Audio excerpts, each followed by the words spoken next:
அருட்பெரும் ஜோதி அருட்பெரும் ஜோதி தனி பெரும் கருணை அருட்பெரும் ஜோதி எல்லா செயல் கூடும் என் ஆணை அம்பலத்தே எல்லாம் வல்லான் தாளே ஏத்து. வாழ்க வையகம் வாழ்க வையகம் வாழ்க வளமுடன். குரு வாழ்க, குருவே துணை. அருட்பெரும் ஜோதி அகவல் உரை விளக்கம்.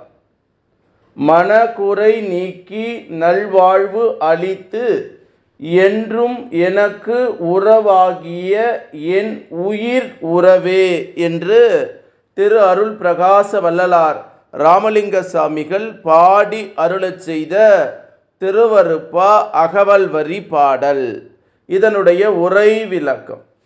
என் மனதிலே இருந்த குறைகளை, அதாவது ஏக்கங்களை போக்கி நல்ல சுகமான வாழ்வையும் அளித்து எனக்கு என்றும் உறவாக விளங்குகின்ற என் உயிர் உறவே என்று பேராசிரியர் பாலசுப்ரமணியம் ஐயா அவர்கள் சொல்லக்கூடிய ஒரு அற்புதமான உரை விளக்கம்.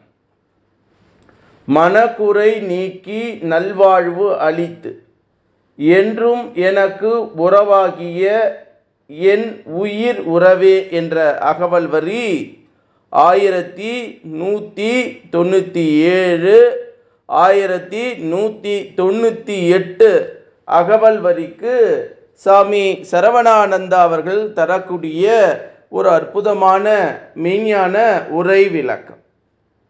உலக வாழ்வில் கவலை இல்லாது இன்பமும் அமைதியும் கொண்டு வாழ வேண்டுமானால் மனக்குறை நீக்க வேண்டும், மன நிறைவு உண்டாக வேண்டும். போதுமென்ற மனமே பொன் செய்யும் மருந்து என்பார்கள் நம் முன்னோர்கள். நிராசை உண்டானால் மன நிம்மதி வந்தெய்தும் அவா வளர்த்து கொண்டே இருக்கும் வரையில் எவ்வளவு பொருளும் சுகபொருளும் கிடைத்தாலும் கூட மனம் அமைதி பெற்று நிலைப்பதில்லை. மேலும் மேலும் இன்னும் வேண்டும் இன்னும் வேண்டும் என்ற குறைபாட்டு கொண்டே இருக்கும். உலகியல் உறவு முறை அந்த அளவுக்கு ஒருவருக்கு நலம் அளிக்கிறது என்று பார்த்தால் அது மிக அற்பமாகத்தான் இருக்க காண்போம். மனக்குறையை நீக்கி நல்வாழ்வு அளிக்கும் உறவுக்காரர்கள் யார் உளர்? இது உலக பொறி புலன் வாழ்வில் ஏதோ ஓர் அளவுக்கு மனசாந்தியை கொடுக்கலாம், நிறை மன நிம்மதியை கொடுக்கக்கூடிய உறவு நம் அருட்பெரும் ஜோதிபதி ஒருவரே ஆவார். இதைத்தான் பெற்றுக்கொண்டார் நம் திரு அருள் பிரகாச வள்ளலார் ராமலிங்க சாமிகள். ஆகையால் அப்படி அருள் உறவால் அனைத்து மனக்குறையும் நீக்கியவராக நல்லின்ப வாழ்வு பெற்று நனி மகிழலானார். அதனால் இப்படி மனக்குறையை நீக்கி நல்வாழ்வு அளித்து என்றும் எனக்கு உறவாகிய என் உயிர் உறவே என போற்றுகின்றார் நம்மளுடைய திரு அருள் பிரகாச வள்ளலார் என்று சாமி சரவணானந்தா அவர்கள் சொல்லக்கூடிய ஒரு அற்புதமான மெய்ஞான விளக்கம். மனக்குறை நீக்கி நல்வாழ்வு அளித்து என்றும் எனக்கு உறவாகிய என் உயிர் உறவே என்ற இந்த அகவல் வரி நமக்கு சொல்லக்கூடிய செய்தி, மனதிலே குறைகளை எல்லாம் வைத்து கொண்டு அந்த ஏக்கங்களை போக்கக்கூடிய நல்ல விதமான சுகமான வாழ்வை அளித்து அந்த ஏக இறைவன் என்னைக்குமே நமக்கு உறவாக விளங்குகின்ற என் உயிர் உறவே அப்படின்றார். சாமி சரவணானந்தா அவர்கள் சொல்வது போல உண்மையான உறவுகள் யார்? நம்ம என்ன நினைக்கிறோம்? பொய்யான வாழ்க்கையை வாழ்ந்து கொண்டு மேலும் மேலும் தற்புகழ்ச்சி தன்னைத்தானே புகழ்ந்து கொள்வது, அதற்கு சில எடுபுடிகளை வைத்து அன்னை இப்படி அன்னை இப்படி அன்னை இப்படின்னு இந்த அரசியல்வாதிகள் செய்வது போல செய்து கொண்டிருக்கக்கூடிய வாழ்க்கை முறை நம் வாழாமல் இன்னைக்கு நிறைய மனிதர்கள் தன் புகழ்ச்சி, தன்னை புகழணும், புகழ்ச்சிக்கு அடிமையாக இருக்கிறார்கள். நிறைவான வாழ்க்கை வாழ வேண்டும் என்கிற எண்ணம் அவர்களுக்கு இல்லை. ஒரே நாளில் ஹீரோவாயிடணும், ஒரே நாளில் எல்லாமே ஆயிடணும் என்ற எண்ணுகிற எண்ணம், தான் நினைக்கக்கூடியதையெல்லாம் அகக்காட்சி புறக்காட்சியாக அகக்காட்சியாக ரசிக்க வேண்டியதையெல்லாம் புற காட்சியில் பாருங்கள், என்கிட்ட எவ்வளோ பெரிய கார் இருக்குது, நான் எவ்வளோ பெரிய இடத்துல பெண் எடுத்துட்டேன், எனக்கு பாருங்கள் நான் தான் அடுத்த ஆளுமை என்று தன்னைத்தானே அந்த சமூக வலைதளங்களில் சில சகோதரர்கள் தன்னை எக்ஸ்போஸ் பண்ணுறாங்க. அது வாழ்க்கையில் உண்மையான நிறைவை கொடுக்குமான்னா கண்டிப்பாக கொடுக்கவே கொடுக்காது. ஆகவே அந்த உண்மையை புரிந்து கொள்ள வேண்டும். அந்த உண்மையை யார் ஒருவர் புரிந்து கொள்கிறார்களோ அவர்கள் வாழ்க்கை தான் நல்ல இன்பமான வாழ்க்கை அமையும். அந்த வாழ்க்கையைத்தான் வள்ளல் பெருமான் பெற்றுக்கொண்டார் என்கிற செய்தியை சொல்லக்கூடிய ஒரு அற்புதமான அகவல் வரி என்று சொல்லி, என் மனதிலே இருந்த குறைகளை, அதாவது இயக்கங்களையெல்லாம் போக்கி நல்ல சுகமான வாழ்வளித்து எனக்கு என்றும் உறவாக விளங்குகின்ற என் உயிர் உறவே என்று வள்ளல் பெருமான் சொல்றார்.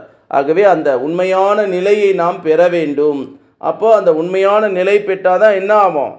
இன்பமும் அமைதியும் கொண்டு வாழ்ந்தால்தான் மனக்குறையை மூக்க முடியும். அப்போ மன நிறைவு உண்டாக வேண்டும். அப்போ போதும் என்ற மனமே பொன் செய்யும் மருந்துன்னு முன்னோர்கள் சொல்லியிருக்கிறாங்க. அப்போ நமக்கு இன்னும் வேணும் இன்னும் வேணும் இன்னும் வேணும்னா பஞ்சமா பாதகங்களை செய்து பெரியோர்களை துட்சணம் செய்து தன்னை ஒரு பெரிய ஆளுமையாய் காட்டி கொண்டவன் என்றைக்கும் நிலையாக வாழ்ந்ததாக சரித்திரம் இல்லை. இன்றைக்கு ஏதோ இறைவனுடைய அருளாலோ அவர்கள் தாய் தந்தையர்கள் செய்த கர்மாவினுடைய புண்ணியத்தின் காரணமாக ஆடுறாங்க. அதையெல்லாம் போக்குவதற்குத்தான் அடிக்கடி சொல்றக்கூடிய மூச்சை கவனி பேச்சை குறை. அப்போ நம்மளுடைய உள்ளத்திலே இருக்கக்கூடிய அகத்திலே இருக்கக்கூடிய இறைவனோடு உறவு கொள்ள வேண்டும். அப்போ அந்த உறவு கொண்டால்தான் உண்மையான வாழ்க்கை நெறியை மனநிறைவோடு வாழக்கூடிய வாழ்க்கையும் தன்மையும் பெருந்தன்மையும் நமக்கு ஏற்படும். சாவா இருந்தாலும் வாழ்வா இருந்தாலும் தான் கதாநாயகனாக இருக்க வேண்டும் என்னக்கூடிய இன்றைய காலகட்ட மனிதர்கள், சுடுசொற்களை பேசி தான் ஒரு பெரிய ஆள் என்று காட்டிக்கொள்ளக்கூடிய மனிதர்கள், இவர்களிடெல்லாம் வாழாமல் போதும் எனக்கு ஒன்றும் தற்புகழ்ச்சியோ பெருமையோ அடைந்து நான் அப்படி வாழ வேண்டும் வாழ்க்கை இல்லாமல் தன்னையே அடையாளப்படுத்தி கொள்ளாமல் இறைவனோடு அடைக்கலமாகக்கூடிய உண்மையான அந்த மரணமில்லா பெருவாழ்வை பெறக்கூடியவர்கள் யாரோ அவர்கள்தான் உண்மையான மன நிறைவோடு வாழக்கூடிய வாழ்க்கை வாழ்வார்கள். அந்த வாழ்க்கை பேரின்ப வாழ்க்கை, அந்த வாழ்க்கை பேரின்ப வாழ்க்கை. அந்த வாழ்க்கையை பற்றி மனநிறைவோடு வாழக்கூடிய அந்த வாழ்க்கையை பற்றி வார்த்தையால் விவரிக்க முடியாத ஒரு அற்புத அனுபவத்தை கொடுக்கக்கூடிய வாழ்க்கை. அந்த வாழ்க்கையை நாம் வாழ வேண்டும் என்று சொல்லி அருட்பெரும் ஜோதி அருட்பெரும் ஜோதி தனி பெரும் கருணை அருட்பெரும் ஜோதி எல்லாம் செயல் கூடும் என் ஆணை அம்பலத்தே எல்லாம் வல்லான் தாளே ஏத்து இன்று வருமோ நாளைக்கு வருமோ அல்லது மற்ற என்று வருமோ அறியேன் எம் கோவே துன்று மலை வெம்மாயற்று வெளிக்குள் வெளிக்கடந்து சும்மாயிருக்கும் சுகமென்று பாடி அருளச் செய்த திரு அருள் பிரகாச வள்ளலாருடைய திருவடிகளை வணங்கி எல்லா உயிர்களும் இன்புற்று வாழ்க, வள்ளல் மலரடி வாழ்க வாழ்க, கொல்லா நெறி கோலயமெல்லாம் ஓங்குக என்று வள்ளல் பெருமான் பாதம் தொட்டு வணங்கி இந்த பூமியிலே வாழக்கூடிய சித்தர்கள், ஞானிகள், மகான்கள், ஜீவமுக்தர்கள், யோகிகளுடைய திருவடியை வணங்கி இறைநிலையோடு என் எண்ணத்தை கலக்கவிட்டு உங்கள் அனைவரையும் மனதார நெஞ்சார வாழ்க வளமுடன் வாழ்க வளமுடன் வாழ்க வளமுடன் என்று வாழ்த்துகிறேன். நன்றி, வணக்கம்.